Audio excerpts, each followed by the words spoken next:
Hello student, हमने 2 दिन पहले लेसन लिया था हेरिडिटी एंड वेरिएशन। इस हेरिडिटी और वेरिएशन में हम देख रहे थे Mendel's principle of heredity. Mendel's ने अपने इस हेरिडिटी के प्रिंसिपल में क्या बताया था कि genetic material is transferred in equal quantity. Genetic material is material transferred in equal quantity from parents to progeny. अब उन्होंने मेंडल ने इसके लिए 2 प्लांट्स लिया, पी प्लांट्स। एक पी प्लांट डोमिनेंट था और एक प्लांट पी प्लांट रिसेसिव। अब उसने उनमें कैरेक्टरिस्टिक्स क्या क्या देखे थे।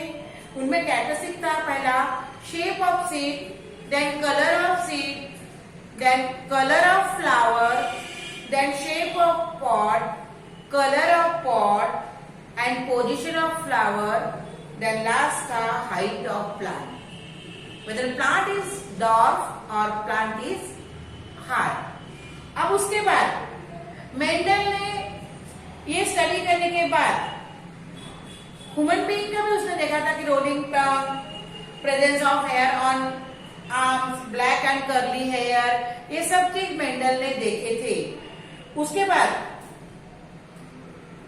to understand the conclusion of Mendel's experiment, Mendel's experiment को अंडरस्टूड करने के लिए, उसको क्रॉस को क्लियरली अंडरस्टूड करने के लिए मेंडल ने और एक चीज बताई थी मेंडल ने, दैट इज मोनोहाइब्रिड क्रॉस। अब ये मोनोहाइब्रिड क्रॉस क्या है? ये monohybrid cross Mendel brought about cross between 2 P plant. अब पी प्लांट्स के अपने को 4-5 कैरेक्टरिस्टिक्स बताए थे, पर यहाँ मेंडल ने इस पी प्लांट के एक पी प्लांट लिए 2 पी प्लांट्स, एक डोमिनेंट और एक रिसेसिव। एक डोमिनेंट था और एक क्या लिया? Recessive P plant. एक डोमिनेंट पी प्लांट और एक रिसेसिव पी प्लांट, ठीक है। एक डोमिनेंट पी प्लांट और एक रिसेसिव पी प्लांट मेंडल ने लिए और उस आधार पर मेंडल ने अपने को मोनोहाइब्रिड क्रॉस के बारे में कुछ बताया। What is monohybrid cross? Monohybrid cross में मेंडल क्या बोले हैं? In this experiment Mendel brought about cross between 2 P plant. 2 P plant में क्रॉस किया, एक लिया टॉल प्लांट और एक लिया dwarf plant. Only 1 pair of contrasting characteristic, 7-8 contrasting characteristic थे, उसमें से ओनली 1 कैरेक्टरिस्टिक लिया, दैट इज हाइट। हाइट में क्या बताया उसने? एक टॉल और एक ड्वार्फ। द टॉल प्लांट, जो टॉल प्लांट है ये जो टॉल प्लांट है इसे उसे डोमिनेंट बोला, डोमिनेंट, और ये ड्वार्फ था इसे कहा इसने रिसेसिव। एक ही कैरेक्टरिस्टिक्स उसने लिया, so it is known as monohybrid cross. Plant height with the pair of contrasting pea plant, tall plant and dwarf plant. अब उस आधार पर parental tall pea plant and dwarf pea plant were used in this cross. 2 use किया, dominant and recessive. तो phenotype था उसका tall and dwarf. Phenotype क्या था? टॉल एंड डॉर्फ, ठीक है। फिनोटाइप था टॉल एंड डॉर्फ। तो 2 प्रकार के प्लांट लिया, हाइट ऑफ द प्लांट बस उसको उन्होंने फोकस किया। तो contrasting character between the height of plant, that is tall plant, dwarf plant. Phenotype था टॉल एंड डॉर्फ, उसका जीनोटाइप हो जाएगा टी, कैपिटल। तो डोमिनेंट को उन्होंने कैपिटल से दर्शाया और रिसेसिव को उन्होंने क्या से दर्शाया? स्मॉल लेटर से। तो स्मॉल टी, कैपिटल टी, यहाँ पे स्मॉल टी। तो उसके गैमेट्स, ये 2 टी किए थे, एक टी कैपिटल आया डोमिनेंट में और स्मॉल का में आया रिसेसिव में। तो गैमेट क्या फॉर्म हुआ? Capital T and small T, that is tall, है ना। ये जो हुआ इसका phenotype, that is parental generation P2। ये कौन सा हो गया? P2 generation. Parental generation P2। अब इस आधार पर depending upon the observation Mendel ने क्या प्रपोज किया, that the factors responsible for inheritance of characteristics are present in the pair, कि जो फैक्टर इनहेरिटेंस के लिए रिस्पॉन्सिबल होते हैं वो पेयर में पाए जाते हैं। हम अभी इसको क्या कहते हैं, today we refer this factors as genes. Dominant genes are denoted by capital letters, that is T, and recessive are denoted by small letters, that is small t. That is, so tall plant can be denoted as double T, capital, and the recessive plant can be denoted as small t. Due to these, two types of gamete are containing factors T and small t. अब इस आधार पर ये small T capital T भी बना, तो ये parental generation आ गया P2। इस पैरेंटल जनरेशन P2 में फिनोटाइप हो गया टॉल और टॉल, डोमिनेंट भी टॉल है एंड रिसेसिव भी क्या है, टॉल। इधर देखिए गैमेट्स आए capital T small T capital T small T. अब इस आधार में फिनोटाइप आ गया जिसका टी और गैमेट्स आ गए capital T and small T, capital T and small T. तो फर्स्ट फाइलाइल जनरेशन इसमें हमने यहाँ मेल गैमेट और फीमेल गैमेट लिया, और ये है gametes capital T small T capital T small T. जब ये यूनाइट होंगे तो टी टॉल प्लांट आएगा, टी और ए टी कौन सा प्लांट आएगा, small tall plant.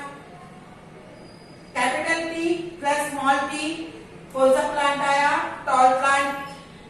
Small T and small T that is dwarf plant. अब हमको ये पता चलता है कि ये फर्स्ट फाइलाइल जो इसमें जो टॉल प्लांट था वो टॉल प्लांट और ये टॉल प्लांट में अंतर है। क्यों? बिकॉज उनके गैमेट में फर्क है। समझ में आ गया ये? तो इस प्रकार से मेंडल ने हमको मोनोहाइब्रिड क्लास बताया था। अब मोनोहाइब्रिड क्लास क्यों? क्योंकि मेंडल ने बस एक ही कैरेक्टरिस्टिक की स्टडी किया था। First filial generation F1। In this experiment, Mendel observed that all plants of first phyloid generation were tall। अब फर्स्ट फाइलाइट में यहाँ पे दोनों प्लांट जो आए थे वो टॉल आए थे, ठीक है, दोनों टॉल आए थे, बट जैसे यहाँ पे दोनों टॉल आए, यहाँ पे भी टॉल है, but they are differ from each other. These tall plants F1 generation are differ from P1 generation. Depending upon the observation F1 generation, Mendel conclude that factors of tall plants are dominant over factors of recessive plants. Though all the plants in the F1 generation were tall, ये F1 generation है, यहाँ पे पूरे plant tall है, but though all the plants in the F1 generation were tall, they contain the factor responsible for dwarfness, that is their genotype is mixed. अब इनमें फर्क है, देखो ये दोनों टॉल है फिर भी उनमें डॉर्फनेस है, उनका जीनोटाइप मिक्स है। देखो दिख रहा है जीनोटाइप कैसे मिक्स है, टी और स्मॉल टी, है ना। वहां दो प्रकार के गैमेट आ रहे हैं, दोनों कैपिटल नहीं आ रहे, एक स्मॉल आ रहा है, एक क्या आ रहा है, रिसेसिव आ रहा है, ठीक है। Genotype of F1 tall plants is TT, ये जो मैंने बताया, and genotype of dwarfness of tall plant is TT. Based on this we can say that in the case of tall plant, that is F1 and P1 generation, though they show similar phenotype, their genotypes are different. Phenotype देखो यहाँ पे भी tall plant है, पर their genotype जो है वो दोनों में क्या है, ये जो जीनोटाइप इसका कैसा है, कैपिटल टी, यहाँ पे इसका जीनोटाइप कैसा है, स्मॉल टी, है ना। तो इस प्रकार से मेंडल ने हमको ये फर्स्ट फाइलाइन जनरेशन और सेकंड फाइलाइन जनरेशन देखो इस प्रकार से ये आ गए, देखो ये टी टी और किस प्रकार से 3:1 आ गया। कितना आ गया वो 3:1। अब हम आगे पढ़ेंगे Mendel's experiment on dihybrid cross. अब मैं ये किताब में से आपको पढ़ के सुनाती हूँ कुछ चीजें। कि second filial generation that is F2. In the second phyline generation, F2 both that is the tall and dwarf type of plant appeared. अपन दोनों प्लांट्स है, एक टॉल और एक dwarf, in the ratio of 3:2, है ना। According to data collected by the Mendel, out of 929 per pea plant, total plant कितने थे 929, उनमें से 705 वेर टॉल आए एंड 224 वेर शॉर्ट। दस द फिनोटाइप रेशियो 3:1 दिख रहा है, ये 1 2 3 और ये 1 है, तो कितना होगा phenotype ratio 3:1। 3 plant tall and 1 plant dwarf, ठीक है। Thus it can be inferred that in the F2 generation, phenotypically there are 2 types of plant, whereas genotypically there are only 3 types of। phenotypically कितने plants है 2 plants है, ये देखो ये 2 plants है, पर genotypically कितने plants है वहां पे 3 types of plants है ना। there are 3 types of plant, they are shown in following: homozygous and heterozygous।